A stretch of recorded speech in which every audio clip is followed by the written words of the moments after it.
Publicado em Paris, em 18 de abril de 1857, o Livro dos Espíritos é o marco inicial de uma nova fase da evolução humana.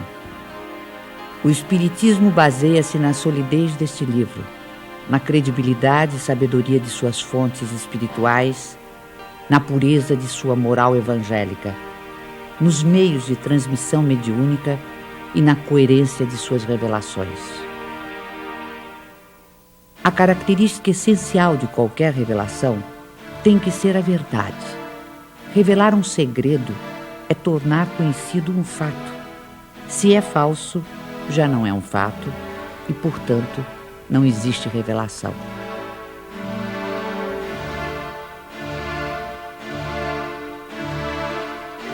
Todas as ciências que nos fazem conhecer os mistérios da natureza são revelações, e pode dizer-se que há para a humanidade uma revelação incessante.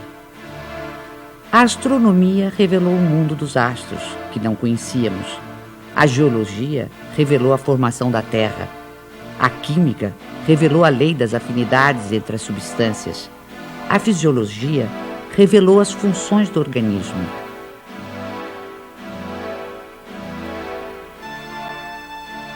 Copérnico, Newton, Galileu, Laplace e Lavoisier foram reveladores. O Espiritismo, dando-nos a conhecer o mundo espiritual que nos cerca e, por conseguinte, o nosso destino depois da morte, é uma verdadeira revelação na acepção científica da palavra. A revelação espírita é de origem divina e de iniciativa dos espíritos, sendo a sua elaboração fruto do trabalho humano.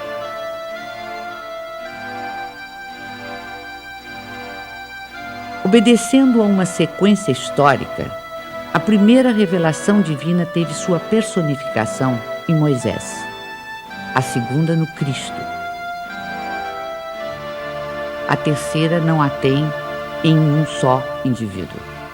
Aí está um caráter essencial de grande importância. A revelação espírita, ou terceira revelação, é coletiva no sentido de não ter sido dada como privilégio a pessoa alguma. Foi espalhada simultaneamente por sobre a terra a milhões de seres humanos de todas as idades e condições.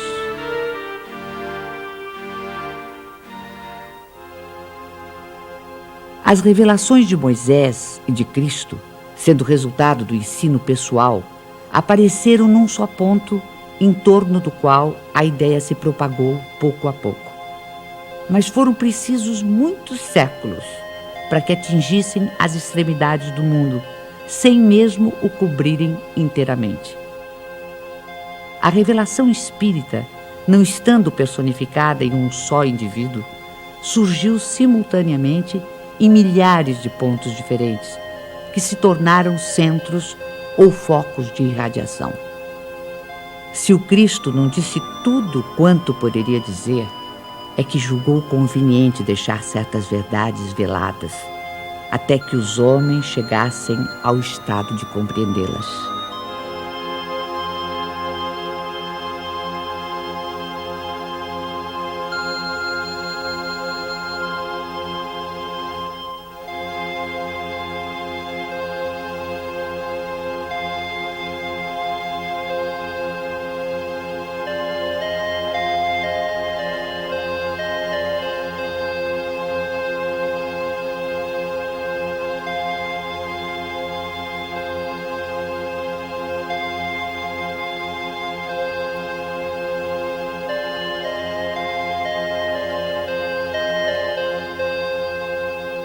Mas quem toma a liberdade de interpretar as Escrituras Sagradas? Quem tem esse direito?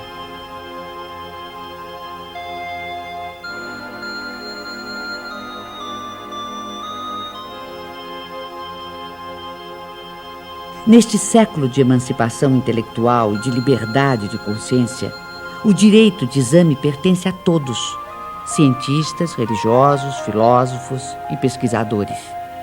Os homens, cada vez mais esclarecidos, à medida que novos fatos e novas leis se forem revelando, saberão separar da realidade os sistemas utópicos. Ora, as ciências tornam conhecidas algumas leis. O Espiritismo revela outras. Todas são indispensáveis à inteligência dos textos sagrados de todas as religiões, desde Confúcio e Buda até o cristianismo. Um último caráter da revelação espírita é que, apoiando-se em fatos, tem que ser, e não pode deixar de ser, essencialmente progressiva, como todas as ciências de observação. Caminhando de par com o progresso, o Espiritismo jamais será ultrapassado. Se uma verdade nova se revelar, ele a aceitará.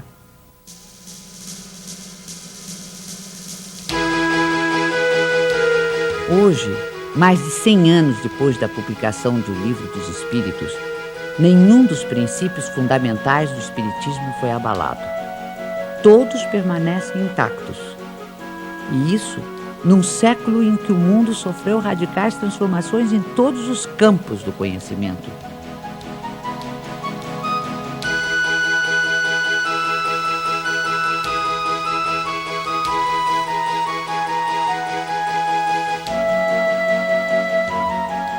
O que se pode observar é que o desenvolvimento da ciência se processa justamente na direção dos princípios espíritas. O exemplo mais recente está nos jornais. Depois do átomo e de todas as suas subdivisões, os cientistas acabam de dar mais um passo no estudo do microcosmo. Agora, com o anúncio oficial da descoberta do top quark, a partícula mais fundamental da matéria.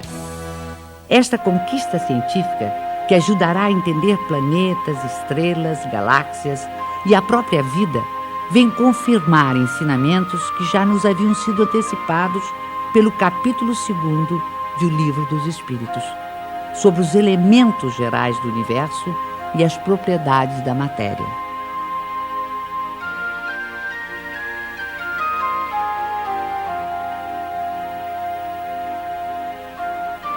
Além do Livro dos Espíritos, outras obras básicas compõem a codificação espírita. O Livro dos Médiuns, o Evangelho segundo o Espiritismo, o Céu e o Inferno e a Gênese desenvolvem, aprofundam e consolidam os princípios do Espiritismo. Todos esses princípios, que resultam dos ensinamentos dos Espíritos, foram sistematizados e codificados por Allan Kardec. Hippolyte Léon Denisard Rival, que mais tarde viria a adotar o pseudônimo de Allan Kardec, nasceu na cidade de Lyon, na França, no dia 3 de outubro de 1804. Com a idade de 10 anos, seus pais o enviaram para estudar em Yverdon, na Suíça, onde se localizavam um dos institutos de ensino mais famosos e respeitados em toda a Europa. Fundado pelo educador suíço Johann Pestalozzi, o instituto era uma espécie de escola modelo, admirada pela aristocracia, altas personalidades políticas, científicas, literárias e filantrópicas. Depois de haver concluído seus estudos em Yverdon, Rival tornou-se conceituado mestre, não só em letras como em ciências. Distinguindo-se também como notável pedagogo, publicou diversos livros didáticos e contribuiu com planos e métodos para a reforma do ensino francês. Esta longa experiência pedagógica habilitou o professor Rival para outra tarefa, a codificação do Espiritismo. Aos 65 anos incompletos, vitimado por um aneurisma, Allan Kardec faleceu em sua casa enquanto trabalhava. 31 de março de 1848. Em Hydesville, dos Estados Unidos da América, manifestações de forças inteligentes intervindo no plano físico assinalam o surgimento do espiritismo através da fenomenologia mediúnica. A seriedade desses acontecimentos teve imensa repercussão até mesmo na Europa. Os fenômenos ocorreram numa tosca cabana, residência da família Fox, adeptos da Igreja Metodista. No primeiro diálogo registrado entre as irmãs Fox e o espírito de um mascate de nome Charles Rosbach, usaram-se letras do alfabeto para a formação de palavras, mediante convenção de que a cada letra corresponderia a determinado número de pancadas. Estava, portanto, descoberto o processo adotado para as comunicações entre os dois mundos. Pode-se dizer que o fenômeno das mesas girantes, que se seguiu aos acontecimentos de Hydesville, preparou o advento do espiritismo, despertando o interesse dos homens de ciência, dentre eles o professor Rivard ou Allan Kardec.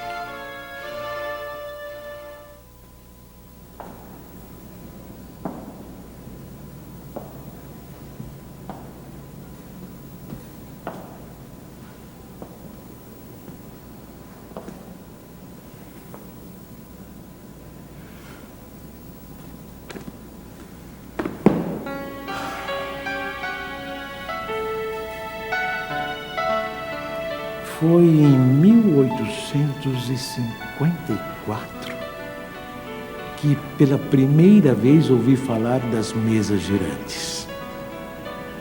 Encontrei um dia o magnetizador, o Sr. Fortier, que conhecia desde muito tempo. Disse-me ele que já não eram somente as pessoas que podiam se magnetizar, mas também as mesas, conseguindo-se que elas caminhassem e girassem à vontade. O fato não me pareceu radicalmente impossível. O fluido magnético, que é uma espécie de eletricidade, pode perfeitamente atuar sobre corpos inertes e fazer que eles se movam.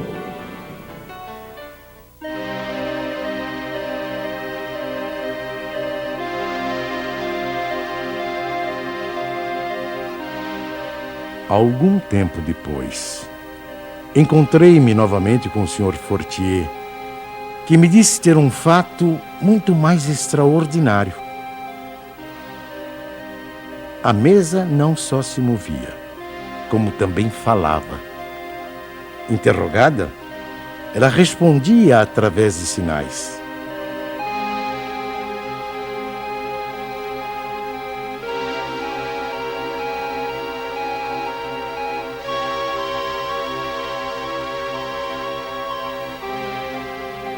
Eu estava, pois, diante de um fato inexplicado, aparentemente contrário às leis da natureza e que a minha razão repelia. Sabia apenas que as experiências eram realizadas em presença de pessoas honradas e dignas de fé. No ano seguinte, o Sr. Carlotti, amigo de 25 anos, me falou dos mesmos fenômenos com entusiasmo.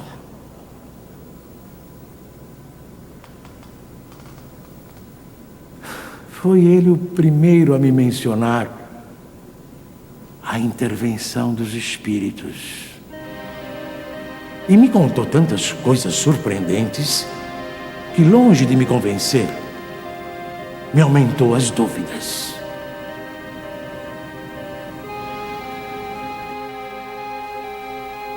Tempos depois, fui convidado a assistir às experiências que se realizavam em casa da senhora Plane-Maison.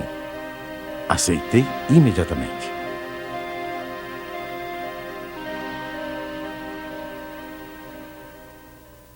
Foi aí que, pela primeira vez, presenciei o fenômeno das mesas que giravam, saltavam e corriam. Assisti então a alguns ensaios muito imperfeitos da escrita mediúnica.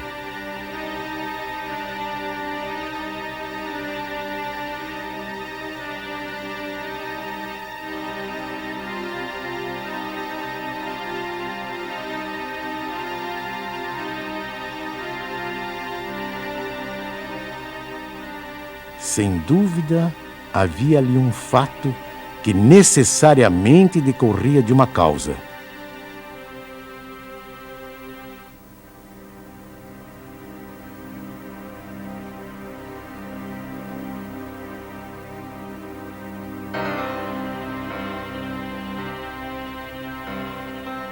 Foi nessas reuniões que comecei os meus estudos sérios de espiritismo. Menos ainda por meio de revelações do que de observações.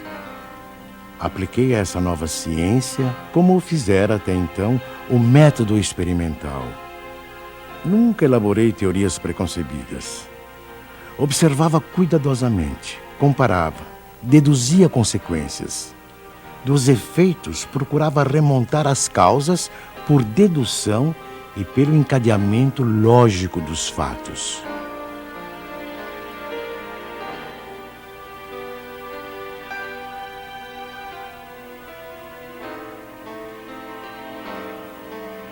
Um dos primeiros resultados que colhi das minhas observações foi que os espíritos, nada mais sendo do que a alma dos homens, não possuíam nem a plena sabedoria, nem a ciência integral.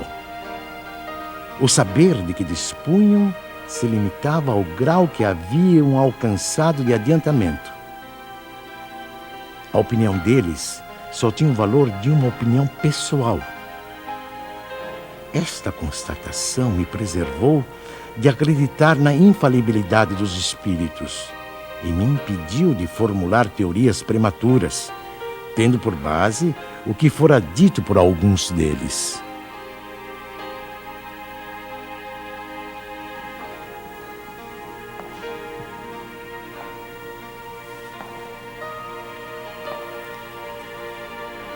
O simples fato da comunicação com os espíritos,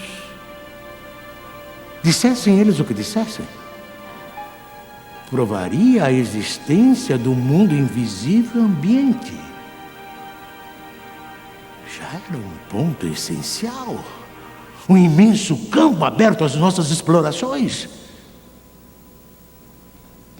O segundo ponto, não menos importante, é que aquela comunicação permitia que se conhecesse o estado desse mundo, seus costumes, se assim podemos nos exprimir.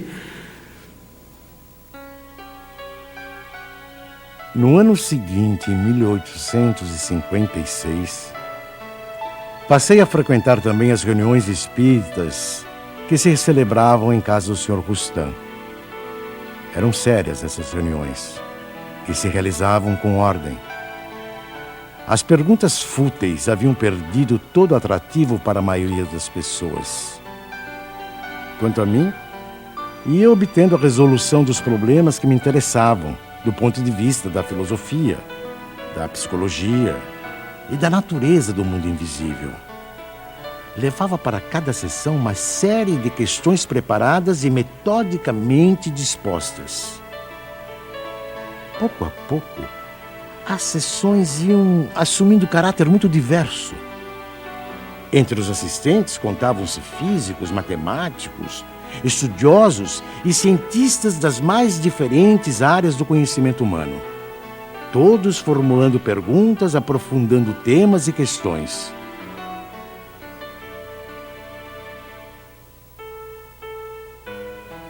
Mais tarde, quando vi que aquilo constituía um todo e ganhava as proporções de uma doutrina, tive a ideia de publicar os ensinos recebidos.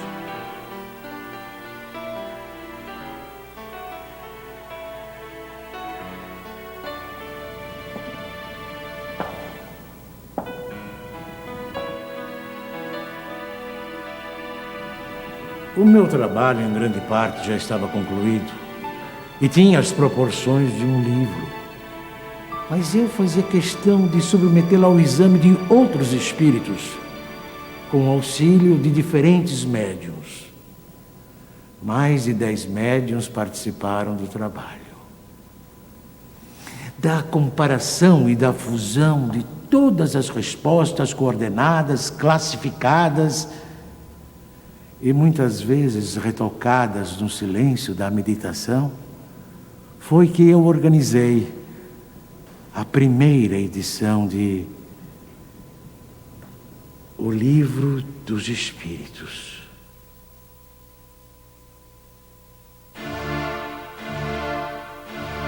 O Livro dos Espíritos foi elaborado através do diálogo, uma das formas mais livres e ricas da tradição filosófica.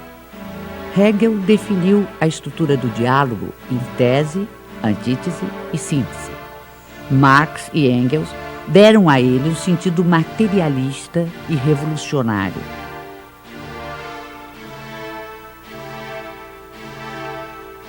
Em vez de enfatizar as contradições, os conflitos e as lutas dos opostos, a dialética espírita prefere a compreensão, a união dos contrários, o entendimento que conduz ao progresso.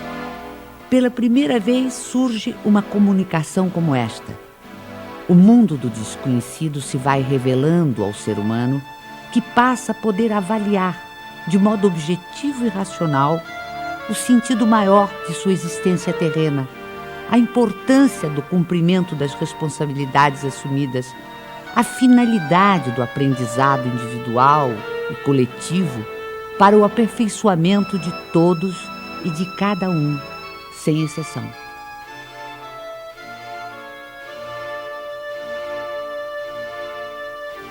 A fé inabalável é a que pode encarar frente a frente a razão, em todas as épocas da humanidade.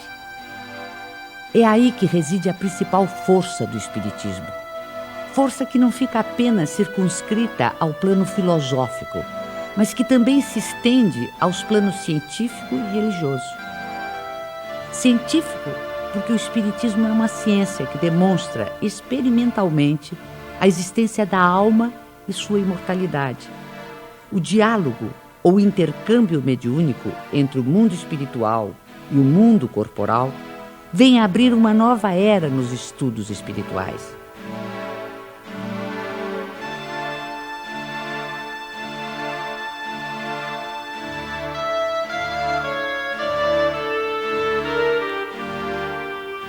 Antes desse tipo de comunicação, o conhecimento humano se dividia radicalmente entre os mistérios divinos e a experiência terrena.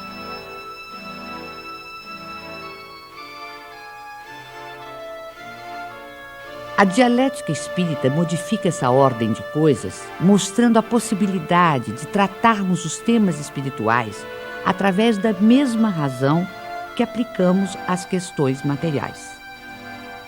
Assim, o Livro dos Espíritos se apresenta como um marco definitivo. Antes dele, tínhamos o espiritualismo utópico. Com ele, e depois dele, dentro dos ensinamentos da doutrina, temos o espiritualismo científico.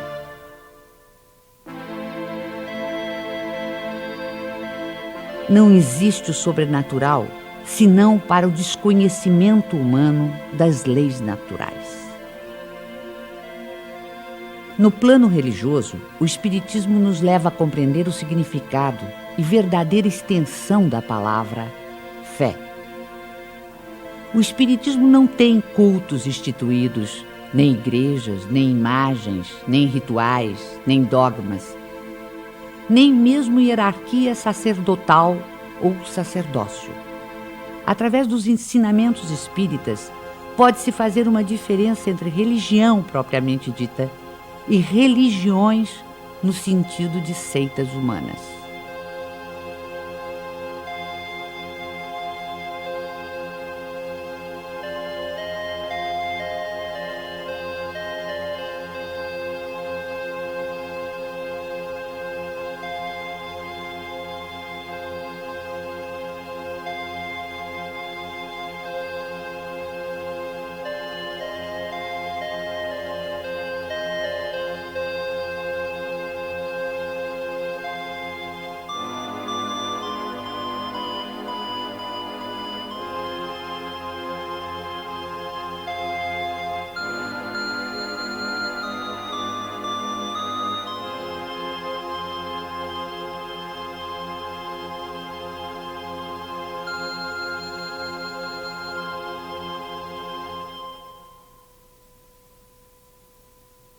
Em vez do culto, temos a prece, que é o mais belo dos diálogos, o mais íntimo, o mais simples e, ao mesmo tempo, o mais sublime.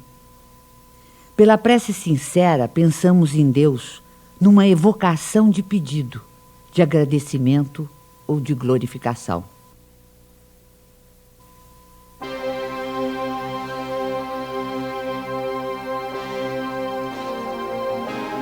A história da ideia de Deus mostra-nos que ela sempre foi relativa ao grau de intelectualidade dos povos e de seus legisladores. Na antiguidade, Júpiter empunhava o raio, Apolo conduzia o sol, Netuno senhoreava os mares. Mas se de um lado a ignorância havia humanizado Deus, a ciência lhe confere dimensão mais inteligente e, portanto, mais próxima dos atributos da divindade.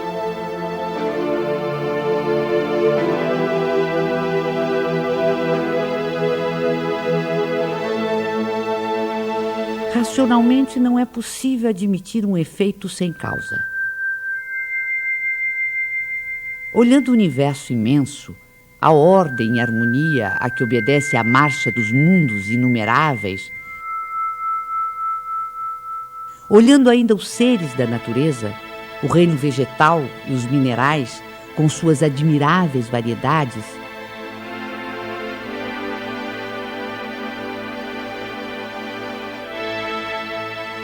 sondando também o mundo microscópico, com incontáveis formas unicelulares,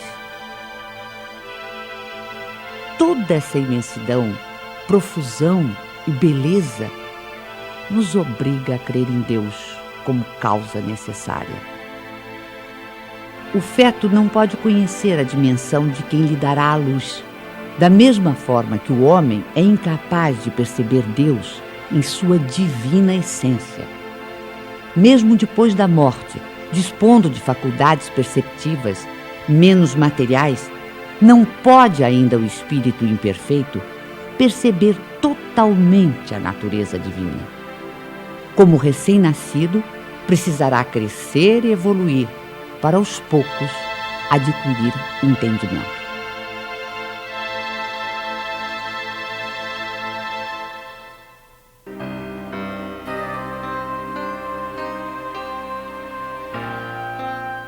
No estágio evolutivo em que se encontra, é pelo sentimento, mais do que pelo raciocínio, que o homem pode compreender a existência de Deus.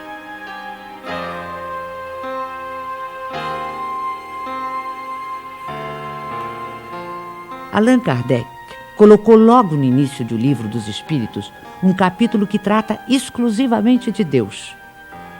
Com isso, pretendeu significar que o Espiritismo tem na existência de Deus o seu princípio maior. Os seres que se manifestam designam-se a si mesmos pelo nome de espíritos e dizem, alguns pelo menos, que viveram como homens na terra.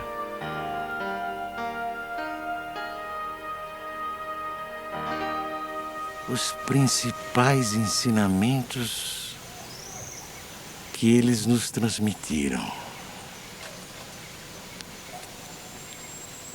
Deus é eterno, imaterial, imutável, único, todo-poderoso, soberanamente justo e bom.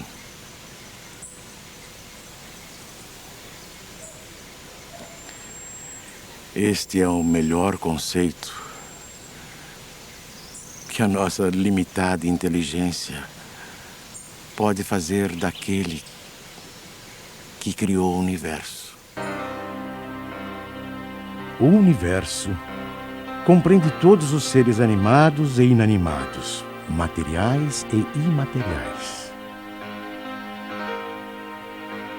Os seres materiais constituem o mundo visível ou corporal, e os seres imateriais, o mundo invisível ou espírita.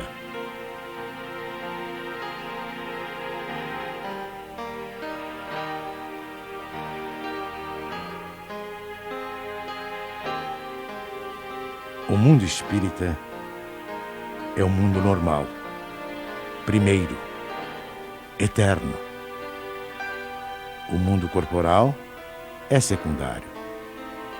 Poderia deixar de existir ou nunca ter existido, sem alterar a essência do mundo espírita.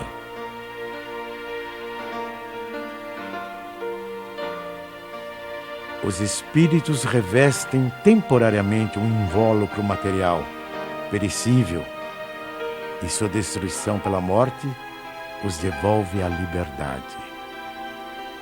Entre as diferentes espécies de seres corporais, Deus escolheu a espécie humana para a encarnação dos espíritos que chegaram a um certo grau de desenvolvimento.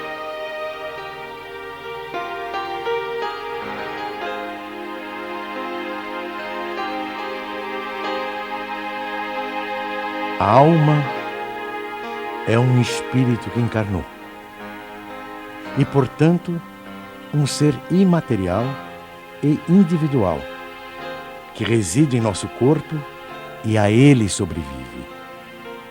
Antes de se unir ao corpo, a alma é um dos seres inteligentes que povoam o mundo invisível. Ao revestir temporariamente o invólucro carnal, a alma adquire as condições materiais para se purificar e se esclarecer. A união da alma com o corpo começa na concepção, mas só se completa com o nascimento. O homem tem assim duas naturezas.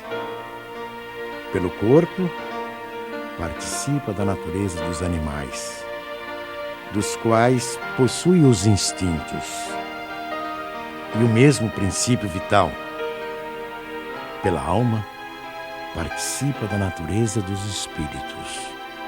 O perispírito é uma espécie de laço semimaterial que une corpo e espírito. É preciso que seja assim, para que os dois possam se comunicar um com o outro. A morte é a destruição da parte mais grosseira. O espírito conserva o corpo etéreo, invisível para nós no seu estado normal, mas que ele pode tornar eventualmente visível e mesmo tangível, como se verifica nos fenômenos de aparição. O espírito não é, portanto, um ser abstrato, que só o pensamento pode conceber. É um ser real e definido.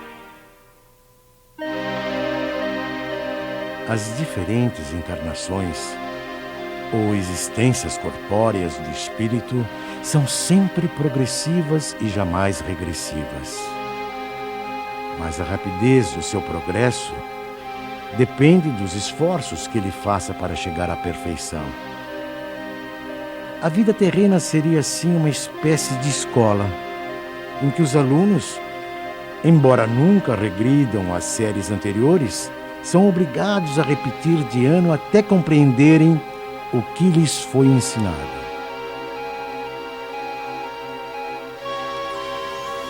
Sem as sucessivas provas das vidas corporais, não haveria justiça.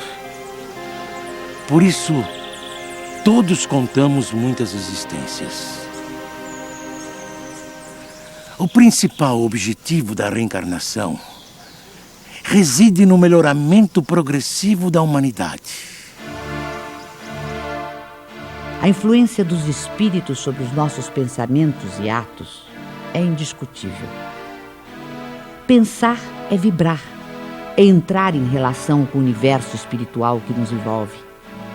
Conforme as emissões mentais de cada ser, os espíritos poderão colaborar com ele em seus esforços de progresso ou conduzi-lo à sua ruína. Nada mais natural que se consiga harmonia e felicidade quando a emissão mental for equilibrada e positiva. ou infortúnios e aflições se o pensamento for desequilibrado e doentio. A força e o trabalho da mente estão na base de todas as transformações pessoais e coletivas da humanidade. Porque nós, indivíduos e povos, realmente evoluímos em profunda comunhão telepática com todos aqueles espíritos encarnados ou desencarnados que se afinam conosco. A sobrevivência da alma e a possibilidade dos espíritos se comunicarem está amplamente demonstrada pelos fatos espíritas, investigados com todo o rigor científico por numerosos e eminentes sábios e investigadores do século passado e deste século. A proibição mosaica de evocar os mortos já não se justifica em nossos dias.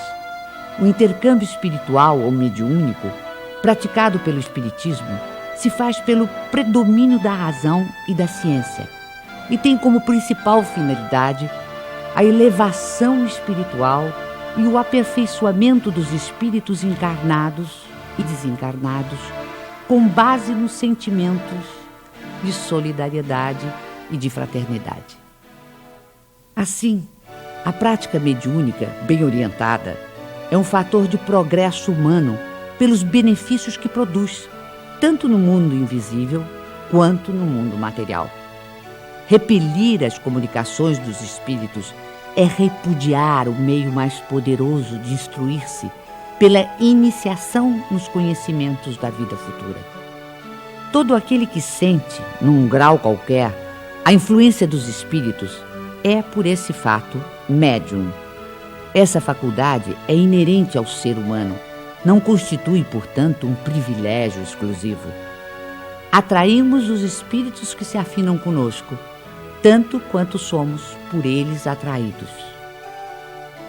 Quando desenvolvido, o dom mediúnico que gratuitamente recebemos de Deus deve ser utilizado gratuitamente.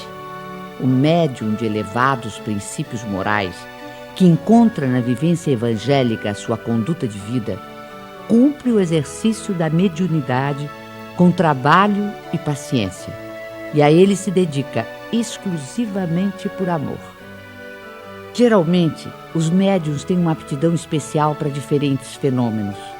Os tipos de mediunidade são tão variados quantas são as espécies de manifestações. A escrita manual é o mais simples e o mais completo meio de comunicação. É por este meio que os espíritos revelam melhor sua natureza e o grau do seu aperfeiçoamento ou de sua inferioridade. Os espíritos evoluídos nos ensinam que o ser humano que se liberta da matéria, por não priorizar as futilidades mundanas e por cultivar o amor ao próximo, aproxima-se da natureza espiritual. A moral dos espíritos superiores se resume como a do Cristo nesta máxima evangélica: fazer aos outros o que queríamos que os outros nos fizessem. Isto é, fazer o bem e não o mal. Neste princípio encontramos uma regra universal de proceder, mesmo para as nossas menores ações. Cada um de nós deve tornar-se útil, segundo as faculdades e os meios que Deus nos colocou nas mãos para nos provar. Eles nos ensinam também que não há faltas ou erros irreparáveis. O ser humano encontra o meio necessário nas diferentes existências para avançar segundo o seu desejo e os seus esforços em direção à perfeição, que é o seu objetivo final.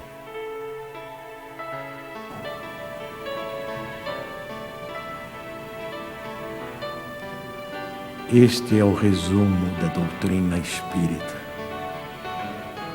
como ela aparece no ensinamento dos espíritos superiores. O Espiritismo, que apenas acaba de nascer, ainda é muito pouco compreendido em sua essência por grande número de adeptos.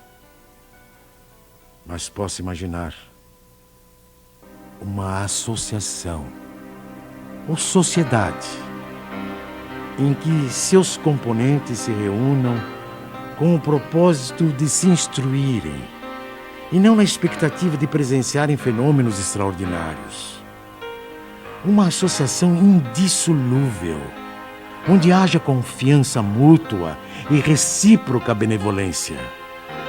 Uma associação que exclua o constrangimento que nasce da suscetibilidade, do orgulho que se irrita à menor contradição e do egoísmo que só se interessa por si.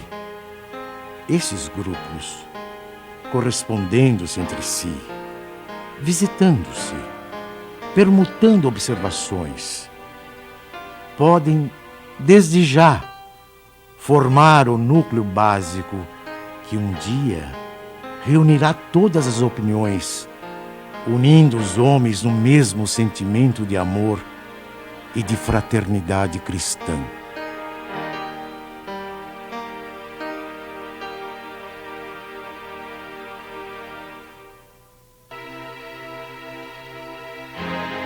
Assim, embora tenha previsto a possibilidade de as reuniões espíritas atraírem número bastante elevado de participantes, Kardec aconselha que estas reuniões se multipliquem, de preferência através da constituição de grupos menores.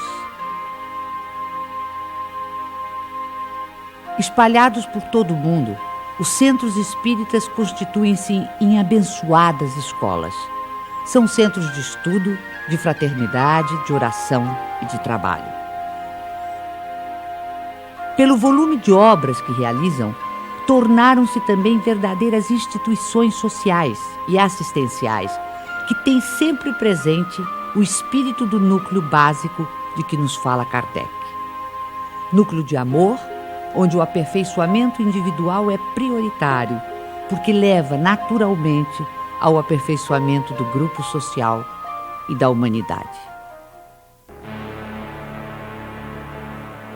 Nosso sistema planetário não ocupa senão um ponto ínfimo do universo, situado quase no final da Via Láctea, uma galáxia onde existem aproximadamente 40 bilhões de estrelas, algumas tão grandes que uma só toma espaço igual ao ocupado pelo nosso Sol e quase todos os planetas em sua órbita. Uma das galáxias mais próximas, a nebulosa de Andrômeda, dista do nosso sistema solar cerca de 680 mil anos-luz.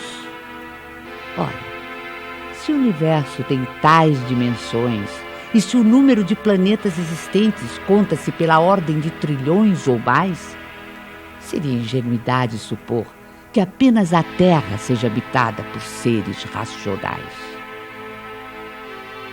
Segundo o Espiritismo, nos mundos que gravitam no espaço infinito, outras humanidades, em vários graus de adiantamento, encontram habitação adequada ao seu avanço.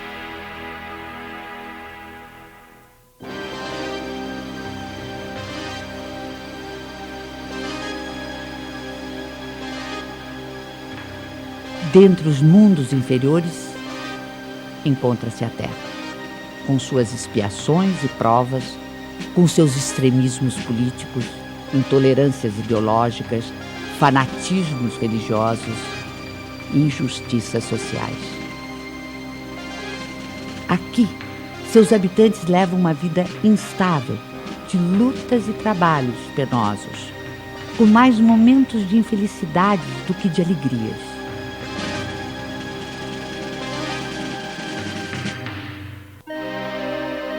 A época atual é de transição, época em que convivem os espíritos de vários níveis de adiantamento.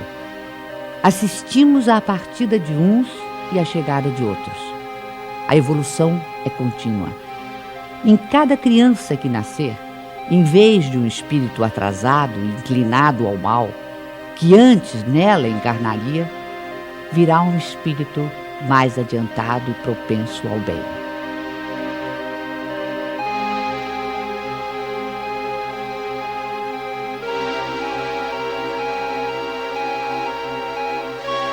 Por meio do trabalho ético e humanitário, combatemos nossos orgulhos e egoísmos. Por meio do diálogo, superamos nossas diferenças. Por meio da solidariedade, pomos em prática o ensino do Cristo de amor ao próximo. Esta é a destinação imediata da Terra, planeta de regeneração. Continuando no seu progresso ininterrupto, a Terra e sua humanidade ascenderão a planos cada vez mais altos, até a perfeição a que todos os mundos e seres estão predestinados.